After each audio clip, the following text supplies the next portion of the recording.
Yiliga kamida bir marta o'tkazilishi kerak bo'lgan testlar. Umumiy qon tahlili. Organizmning umumiy holatini baholash, kamqonlik, yallig'lanish jarayonlari, infeksiyalar va immun tizimi faoliyatini aniqlashga yordam beradi.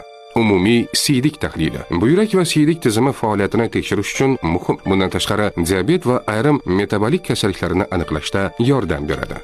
EKG, elektrokardiogramma, yurak faoliyatini baholash uchun zarur. Yurak ritmi buzilishlari, infarkt belgilari va boshqa yurak kasalliklariga moyillikni erta aniqlashga yordam beradi.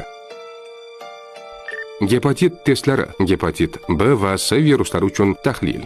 Bu infeksiyalar uzoq vaqt davomida alomatsiz kechishi mumkin. Shuning uchun ularni erta aniqlash muhim. Ayniqsa, gepatit B va C jigar yetishmovchiligiga olib kelishi mumkin. Ushbu testlar organizmning umumiy holatini baholashga va kasalliklarni erta aniqlashga yordam beradi.